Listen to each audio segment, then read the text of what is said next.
जब पांडव अपनी माता कुंती के साथ वन से राजभवन में आते हैं, क्योंकि उनके पिता पांडु का देहांत हो चुका था और उनकी दूसरी माता, जो कि नकुल सहदेव की माता थी, माद्री, वह उनके साथ सती हो चुकी थी। इधर महाराज धृतराष्ट्र, जो कि सम्राट थे, उनके पुत्र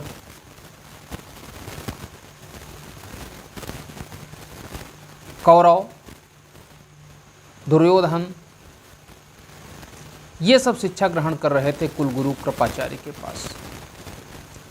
कुलगुरु कृपाचार्य शिक्षा का भी प्रबंधन करते थे, शिक्षा भी देते थे, साथ ही साथ राजमहल में भी जो विचार विमर्श होता था उसके लिए उन्हें बुलाया जाता था। मित्रों, जब पांडु पुत्र पहुँचते हैं और उन्हें शिक्षा ग्रहण करने के लिए पितामह भीष्म के द्वारा भेजा जाता है कृपाचार्य जी के पास गुरुकुल में, तो धृतराष्ट्र को ये बात अंतर्मन से ही अच्छी नहीं लगती है। और जब किसी को कोई बात अच्छी नहीं लगती है, कोई नहीं चाहता है कि कोई योग्य बने, तो वह षड्यंत्र चलता रहता है। और ऐसे षड्यंत्र, जिन षड्यंत्रों पर आप उंगली भी नहीं उठा सकते हैं, और ऐसी ही स्थिति उत्पन्न होती है उन जगहों पर जहां एक के पिता जीवित होते हैं और दूसरे के पिता नहीं। ऐसे स्थानों पर पिता का होना व्यक्ति को एहसास दिलाता है कि वह क्षण जब वह अपने पिता के साथ था कितना गौरवमयी था, कितना आनंददायक था। आज कितना संघर्ष करना पड़ रहा है पिता के बिना। भले ही अपने जीवन में व्यक्ति अपने पिता को सम्मान न दे पा रहा हो, लेकिन जब पिता नहीं होता है तब उसकी कीमत व्यक्ति को समझ में आती है। इधर कौरवों के गुरु कृपाचार्य, और जब पांडव भी पहुंच जाते हैं तो कुलगुरु पांडवों को भी राजकुमारों की ही शिक्षा प्रदान करना आरंभ करते हैं। लेकिन जिस दिन पांडव पहुंचते हैं उसी दिन धृतराष्ट्र उनको राजमहल बुला लेते हैं। अब ये स्थिति थी कि राजमहल में ज़रूरत हो तो भी बुलाया जाता था, ज़रूरत ना हो तो भी बुलाया जाता था। मित्रों, यदि सारथी कह देता कि मुझे अवकाश चाहिए तो भी गुरु कृपाचार्य को बुलाया जाता, कुलगुरु को बुला करके विचार विमर्श किया जाता, जबकि ये निर्णय तो राजा स्वयं ले सकता था। लेकिन धृतराष्ट्र नहीं लेते थे, क्योंकि उनकी इच्छा थी कि पांडुपुत्रों को समुचित शिक्षा न मिल सके। इधर अधिरथ, जो कि महाराज धृतराष्ट्र के सारथी थे, वह अवकाश ग्रहण चाहते थे कि अवकाश मिल जाए उनको, सेवाएं उनकी समाप्त कर दी जाएं और वह अपने पुत्र को भी उसका प्रेम दे सकें, पिता के कर्तव्यों का भी पालन कर सकें। तो अधिरथ जब जाने को हुए तो अधिरथ का विकल्प क्या होगा, ये अधिरथ से पूछा गया पितामह भीष्म, कुलगुरु कृपाचार्य और महामंत्री विदुर के साथ महाराज धृतराष्ट्र के द्वारा। तो अधिरथ ने बताया कि महाराज, मैं अपने से योग्य और अत्यंत ही निपुण दूसरा सारथी लेकर आया हूँ। आप उसके अंदर मेरी ही छवि देखेंगे, वो मेरे जैसा ही स्वामी भक्त होगा और मुझसे कहीं अधिक विद्वान होगा। जब उसको सामने लाया जाता है तो वह सारथी संजय होता है, वही संजय जिसने संपूर्ण महाभारत का दृश्य प्रस्तुत किया महाराज धृतराष्ट्र के सामने, क्योंकि उसको दिव्य दृष्टि प्राप्त थी। इधर जब से पांडव आए थे तब से शकुनी को चैन नहीं था, और शकुनी को अगर चैन नहीं होता तो दुर्योधन को चैन कैसे हो सकता था। हालांकि गांधारी ये सब जानती थी कि शकुनी उनके वंश को नष्ट न कर दे, इसलिए गांधारी अक्सर अपने भाई और अपने पुत्र पर ही संदेह किया करती थी।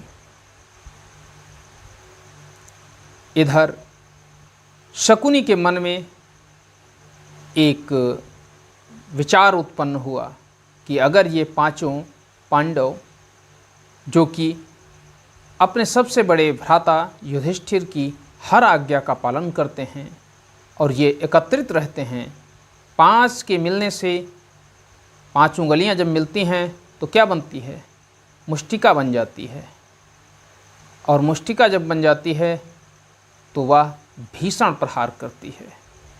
उसको समाप्त करना ही ध्येय बन चुका था शकुनी का, और शकुनी उसके लिए जो तीर चलाता था, विष भरे तीर, वह सभी दुर्योधन के द्वारा चलवाता था।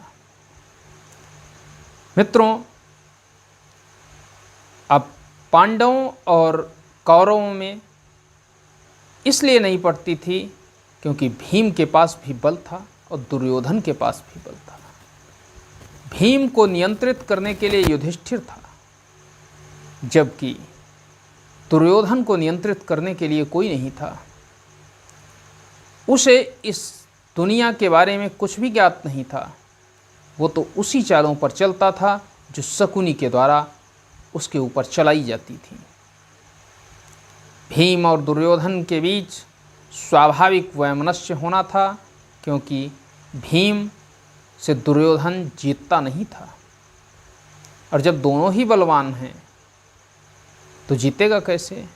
भीम के बारे में आपने तो सुना ही होगा, भोजन अत्यंत प्रिय था, जितना भी भोजन मिल जाए कम ही है, ज़्यादातर काम रसोइया का मिल जाए तो अति उत्तम, क्योंकि रसोइया का काम मिलते ही भीम अंतर मन से प्रसन्न हो जाते थे, क्योंकि उन्हें भोजन की सुगंध ही अत्यंत मधुर और मनभावक लगती थी। एक दिन जब गुरुकुल से वापस आए,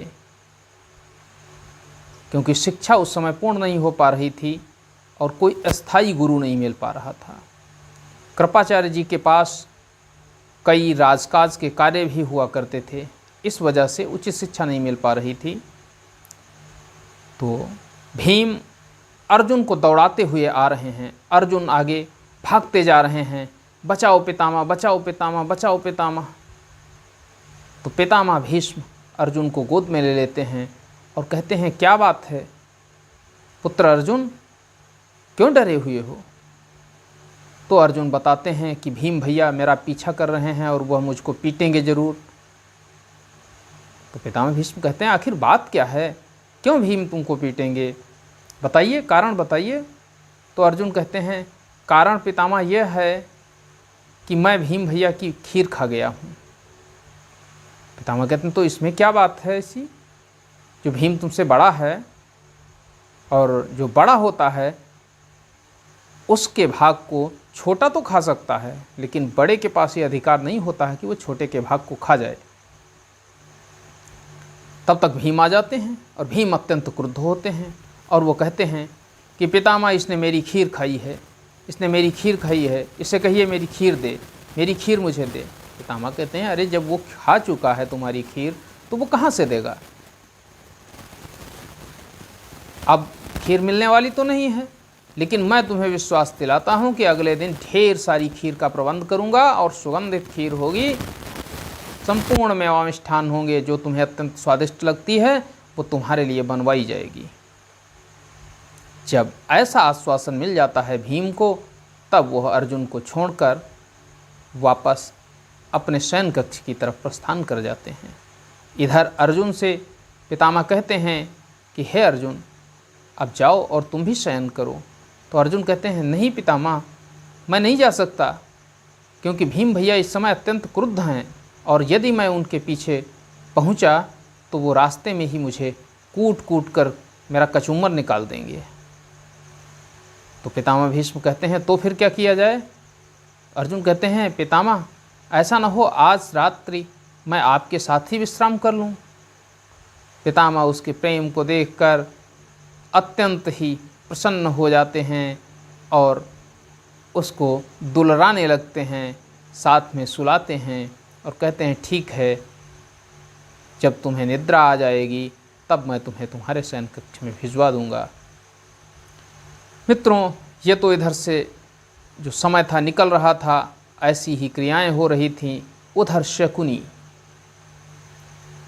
दुर्योधन को समझा रहा था कि दुर्योधन, अब तुम्हें बहुत ही सजग रहने की आवश्यकता है, क्योंकि भीम तुम्हारे जैसा ही बलवान है। अर्जुन अत्यंत ही चतुर है और धर्मराज युधिष्ठिर वह अत्यंत ही धर्मज्ञ है। साथ ही साथ नकुल और सहदेव वो अत्यंत नीतिवान है। उनका जोड़ तुम्हारे साथ नहीं बैठ रहा है, तुम कमज़ोर पड़ रहे हो। दुर्योधन कहता है मैं 100 भाई हूँ और वो तो 5 ही हैं, फिर मैं कैसे कमज़ोर पड़ रहा हूँ? शकुनी कहता नहीं, यदि 5 उंगलियां आपस में मिल जाएं तो मुट्ठी बन जाती हैं। दुर्योधन कहता है मैं तो 100 भाई हूँ, कई मुट्ठियाँ बन जाएंगी। तो कहता नहीं, कई मुट्ठियों से काम नहीं चलता है। जिस मुष्टिका, एक मुष्टिका में ज़्यादा ताकत होती है, ज़्यादा बल होता है, वही विजयी होता है। इसलिए इन 5 उंगलियों में से एक उंगली को समाप्त करना होगा और उस एक उंगली को समाप्त करने के लिए वो योजना बनाता है और दुर्योधन से कहता है कि कमज़ोरी क्या है इन 5 पांडवों की, क्या तुम्हें ये ज्ञात है कि इनकी कमज़ोरी क्या है? तब दुर्योधन कहता है मैं अन्य की तो कमज़ोरी नहीं जानता, लेकिन भीम की कमज़ोरी जानता हूँ। शकुनी कहता क्या कमज़ोरी है? कहता वो बहुत ही पेटू है, खाने के लिए तो वो कुछ भी कर सकता है और कहीं स्वादिष्ट खाना उसका मिल जाए, खीर, तो उसके लिए तो वह कुछ भी करने को तैयार है। शकुनी कहता है बहुत अच्छा गुण है भीम के अंदर, तुम्हें भीम से मित्रता बढ़ानी होगी, प्रत्येक पांडव से मित्रता बढ़ानी होगी। दुर्योधन कहता ऐसा संभव नहीं हो सकता है, मैं इन वनवासियों से इतनी ईर्ष्या करता हूँ कि मैं उनसे प्रेम कैसे कर सकता हूँ। दुर्योधन कहता है कि यदि आप उनसे प्रेम नहीं कर सकते तो आप उनका नुकसान नहीं कर सकते, क्योंकि नुकसान करने के लिए भी प्रेम की आवश्यकता होती है। प्रेम के झांसे में ही व्यक्ति फंसता है और अपना नुकसान करा बैठता है, और वो नुकसान तुम्हें पांडवों से करवा लेना है। अब दुर्योधन कहता है वो कैसे मामा? तो शकुनी कहता है कि देखिए, भीम को खीर अत्यंत प्रिय है, यदि तुम उनसे मित्रवत संबंध बनाने की ओर अपना कदम बढ़ाओगे तो स्वाभाविक है वो भी तुम्हारी तरफ आकर्षित होंगे, और इसी बीच जब तुम्हारी मित्रता हो जाए तो उसे खीर खिलाना और खीर में जहर मिला दिया जाएगा। ऐसा जहर मैं तुम्हें दूंगा जिस विष का कोई तोड़ नहीं होगा, केवल नागलोक के नाग ही उस विष को समाप्त कर सकते हैं। जब ये बात दुर्योधन सुनता है तो अत्यंत ही चौंक उठता है और वह ये सारी बात अपने भाई दुशासन से बताता है, क्योंकि दुशासन भी शरीर में बलवान था और दुर्योधन की प्रत्येक बात को मानता था। इधर योजना बन रही थी, उधर 5 पांडव अपनी शिक्षाओं में व्यस्त थे। भीम सदैव ही अलग रहते थे और आज अलग रहने का मुख्य कारण यह था कि पितामह भीष्म ने उनसे कहा था कि तुम्हारे लिए स्वादिष्ट खीर एक भगोने भर बनवाई जाएगी, लेकिन अभी तक खीर के बारे में कोई सूचना नहीं मिली थी। भीम ने तो आज सुबह से भोजन भी नहीं किया था, क्योंकि वो जानते थे कि खीर मिलने वाली है तो खीर को ही जम के खाया जाएगा, क्यों ये भोजन किया जाए। अब जब दोपहर का समय हो चुका था, खीर मिली नहीं, भीम भूख से व्याकुल थे, ऐसे में वो खेलते क्या। तो एकांत बैठ कर के भीम परेशान से दिख रहे थे। दुर्योधन को यही अवसर दिखाई दिया और दुर्योधन भीम के पास जाता है।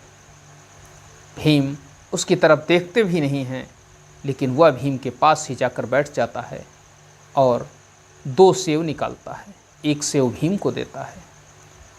अब ये समझ लीजिए, एक व्यक्ति जो भोजन के लिए इतना ज़्यादा उतावला रहता हो और उसे जब वह भूखा हो तो सेव दिखा दिया जाए, तो भला वो कैसे मान सकता था।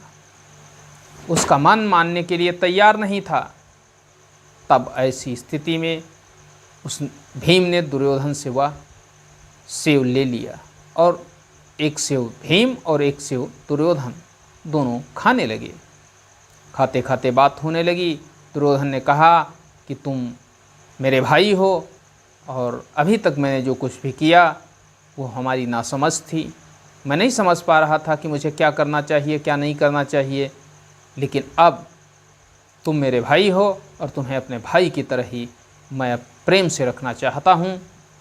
भीम उसकी निगाहों को पढ़ रहे थे, उसके मस्तक को पढ़ रहे थे, उसके चेहरे को पढ़ रहे थे, लेकिन पढ़ नहीं पा रहे थे, क्योंकि दुर्योधन कोई सामान्य नहीं था, वह भी अत्यंत ही मायावी था। मायावी ये नहीं कि वो रूप बदलने वाला था। कई ढेर सारे मायावी हमारे समाज में भरे रहते हैं, जिनके चेहरे कुछ बोलते हैं लेकिन होता कुछ और है। एक चेहरे पे कई चेहरे लगा लेते हैं लोग। तो जिस तरह से आज लोग आपके सामने आपकी प्रशंसा कर रहे होंगे और आपके पास से हटते ही आपकी बुराइयां करने लगेंगे, और यहाँ तक कि इतनी बुराई कर सकते हैं जितनी वह प्रशंसा आपकी नहीं कर सकते हैं, ऐसे ही नीच व्यक्ति होते हैं और उन नीच व्यक्तियों को पहचानना अत्यंत कठिन हो जाता है। और आज भीम भी नीच दुर्योधन की मनसा को पहचान नहीं सके। सेव खाते हुए दुर्योधन ने भीम से कहा कि भाई भीम, तुम्हें खीर प्रिय है और पितामह ने तो खीर बनवाई नहीं। भीम ने कहा, ये तो बात सही है तुम्हारी भाई। दुर्योधन ने कहा, लेकिन मुझे याद था कि तुम्हें खीर प्रिय है, इसलिए मैंने थोड़ी थोड़ी खीर बचा करके एक भगोने में खीर बचा कर रखी है, और दुशासन उसकी रखवाली कर रहा है। तो क्यों ना हम दोनों चलें और शीघ्रातिशीघ्र तुम उसका सेवन करो, और जो बच जाएगी तो थोड़ी बहुत हम भी पा जाएंगे। ऐसा सुनते ही भीम के चेहरे पर चमक आ गई, क्योंकि भीम को उनका पसंदीदा भोजन मिलने वाला था। भीम ने कहा, चलिए दोनों एक दूसरे के साथ हो लेते हैं और चले जाते हैं कुटिया की तरफ। गुरुकुल में जो कुटिया थी उसकी तरफ जाते हैं। ये दृश्य युधिष्ठिर और अर्जुन देख रहे थे। तो अर्जुन कहते हैं,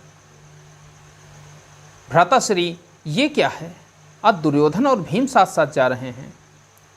तो युधिष्ठिर कहते हैं कि कल ही मैंने भीम को समझाया था कि दुर्योधन हमारा भाई है और भाई से कभी वैर नहीं रखना चाहिए, उससे मित्रवत संबंध रखने चाहिए, उससे प्रेम रखना चाहिए, उससे अनुराग होना चाहिए, उससे द्वेष नहीं होना चाहिए। शायद भीम की समझ में आ गया है और भीम दुर्योधन को भाई की तरह, देखिए किस तरह से उसके साथ जा रहे हैं। लगता है अब भविष्य में जो ये बैर भाव का बीज दोनों के बीच में बोया गया था वो समाप्त हो जाएगा और हम सब 105 भाई एक साथ मेहनत करके गुरुकुल में पढ़ेंगे। इधर भीम को लेकर के दुर्योधन कुटिया में पहुंचता है और कुटिया में एक भगोना रखा होता है, उस भगोने में खीर होती है। भीम पूरा भगोना ही उठाकर मुंह में लगा लेते हैं। अब खाने में तो माहिर ही थे, पी गए सारी खीर पी गए। तो दुर्योधन और दुशासन ने मजाक करते हुए कहा, व्यंग करते हुए कहा कि हे भ्राता भीम, कुछ मेरे लिए भी छोड़ दो, भीम ने कहा, देखो अभी इच्छा तृप्त नहीं हुई है, पी जाने दो। दुर्योधन और दुशासन ने एक दूसरे को देख करके कुटिल मुस्कान उनके चेहरों पर बिखरी, लेकिन भीम समझ नहीं पा रहे थे और भीम ने कटोरी की सारी खीर को पी लिया। जब खीर खा करके पेट आपका भर जाता है तो आपको लगता है कि 2 मिनट के लिए विश्राम कर लें, और विश्राम का मतलब होता है निद्रा। और भीम भी खीर खाकर विश्राम करने के लिए कहते हैं और वहीं पर लेट जाते हैं।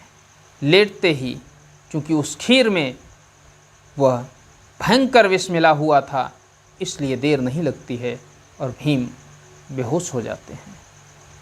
अब दुर्योधन और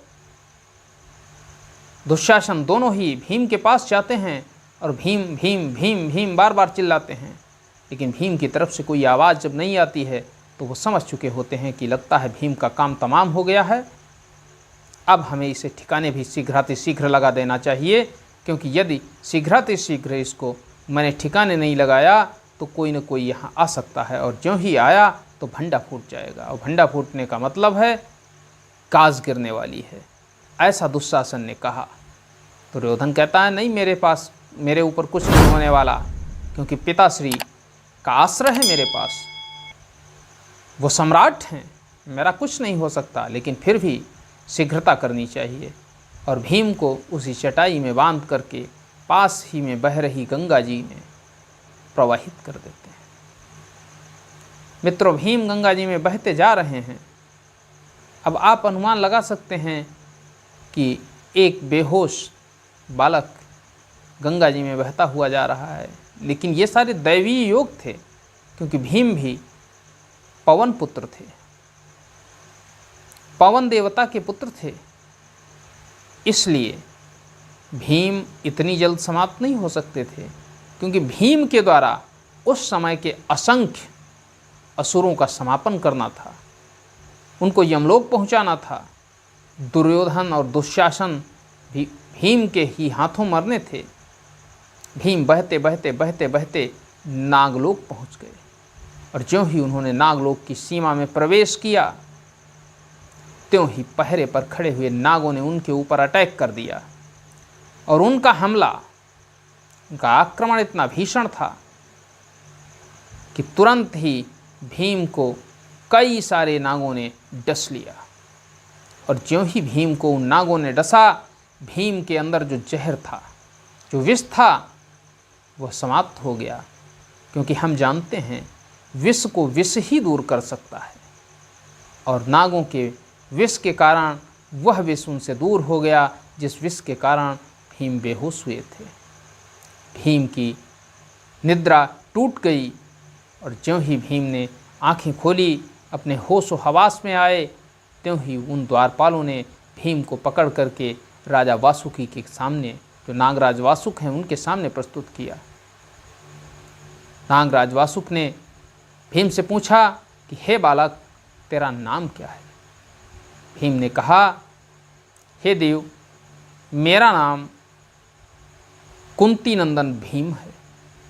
ज्यों ही कुंती नंदन का नाम सुना नागराज वासुकी ने, तो उन्होंने कहा, अरे तुम तो मेरे निकटतम संबंधी हो, क्योंकि मैं कुंती की माता का नाना हूँ। जब भीम इस तरह से नागराज वासुक के शब्द सुनते हैं तो वह उनको प्रणाम करते हैं, और प्रणाम करके कहते हैं कि मैं कहाँ आ गया हूँ? नागराज वासुक कहते हैं कि हे पुत्र, तुम नागलोक में आ गए हो, लेकिन तुम यहाँ कैसे पहुँचे? भीम कहते हैं, मुझे भी ज्ञात नहीं, मुझे तो दुर्योधन और दुशासन ने खीर खिलाई थी, उसके बाद से मुझे कुछ भी ज्ञात नहीं है।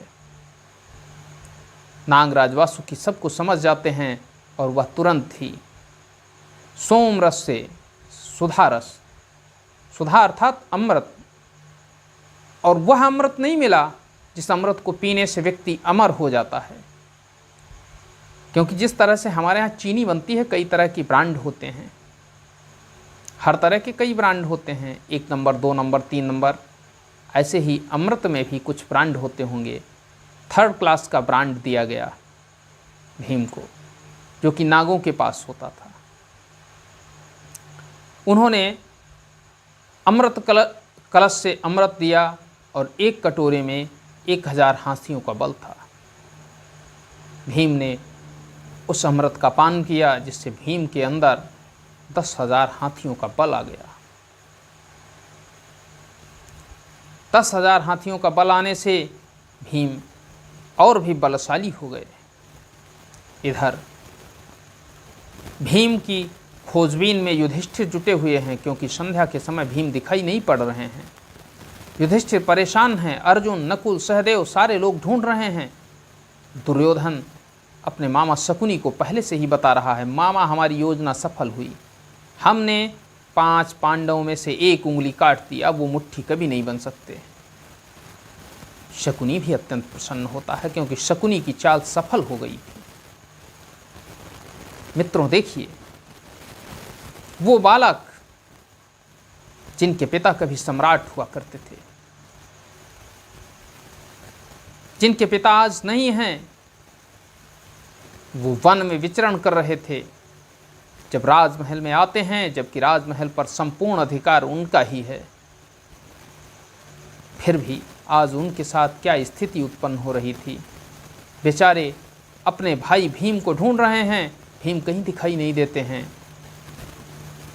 परेशान हो जाते हैं और संध्या के समय वापस राजमहल की तरफ आते हैं और ऐसी सूचना माता कुंती को देते हैं। माता कुंती अत्यंत ही व्याकुल हो जाती हैं, रुदन करने लगती हैं। पुत्र पुत्र होता है।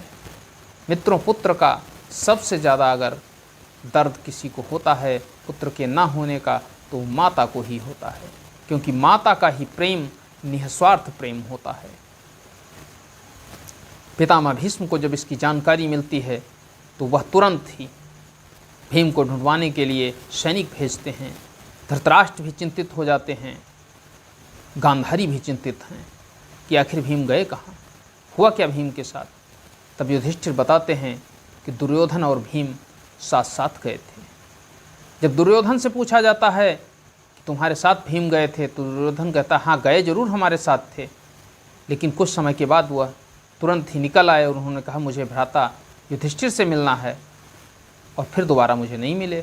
तब से मुझे भी पता नहीं वो कहाँ गए। अब दुर्योधन को भी कुछ नहीं कह सकता था कोई, क्योंकि किसी के पास कोई प्रमाण नहीं था। उधर जब नागराज वासुक को यह पता चलता है कि दुर्योधन की ये चाल है और इसको विष दिया गया है, क्योंकि ज्यों ही मेरे सर्पों ने इसे डसा है त्यों ही यह जागृत अवस्था में आ गया है, इसका मतलब है इसे विष दिया गया था। नागराज वासुकी तुरंत ही भीम को हस्तिनापुर के लिए भेज देते हैं और शीघ्र ही भीम हस्तिनापुर आ जाते हैं। इधर पूरे परिवार में शोक व्याप्त था, क्योंकि एक राजकुमार कहीं गायब हो चुका था, उसका कोई पता नहीं लग रहा था। जब भीम आते हैं, पहुंचते हैं, तो सब अत्यंत ही प्रसन्न हो जाते हैं और भीम से पूछते हैं कि भीम तुम कहाँ गए थे। तब भीम बताते हैं कि मुझे कुछ भी ज्ञात नहीं, मैं नागलोक से आ रहा हूँ और वहाँ मेरी माता के नाना नागराज वासुकी ने मुझे अमृत पान कराया है, जिससे मेरे अंदर 10,000 हाथियों का बल आ गया है। भीम वो सब भूल गए थे, लेकिन हाँ, इससे पहले जो मुझे याद है कि दुर्योधन और दुशासन के साथ मैंने खीर खाई थी, और उसके बाद से मुझे कुछ भी ज्ञात नहीं था कि मैं नागलोक कैसे पहुंचा। पितामह भीष्म इस पर अत्यंत ही क्रोधित होते हैं, लेकिन कुंती के द्वारा रोक दिया जाता है और कहा जाता है कि हे तातश्री, हम कोई भी ऐसा निर्णय ना लें कि आने वाले समय में हमारे सभी पुत्रों के बीच वैमनस्य उत्पन्न हो जाए। दुर्योधन भी बालक है, गलती उससे भी हो सकती है, हम सब बड़े बुजुर्ग हैं, हमें क्षमा करना चाहिए। कुंती के ऐसे भाव को देखकर सभी आश्चर्यचकित रह जाते हैं। वाह कुंती, यदि माता इस तरह की है तो स्वाभाविक है पुत्र कितने गुणवान होंगे। और वास्तव में माता कुंती ने जो पुत्र दिए थे वो गुणवान भी थे, बलवान भी थे, नीतिवान भी थे और दिग्विजयी सम्राट भी हुए। मित्रों, इस तरह से मैंने आपको आज बताया कि भीम को किस तरह से दुर्योधन ने विष दिया था। अगले दिन अगली कहानी के साथ हम आपसे मिलते हैं कि भीम का हिडिंबा के साथ विवाह कैसे हुआ। हम उसकी भी कहानी आपको सुनाते हैं। आज के लिए बस इतना ही। वीडियो को लाइक करें, चैनल को सब्सक्राइब करें, साथ ही साथ वीडियो को शेयर भी करें और कमेंट भी करें, क्योंकि आपके कमेंट करने से मुझे सुधार करने का अवसर मिलता है। जय हिंद, जय भारत, नमस्कार मित्रों।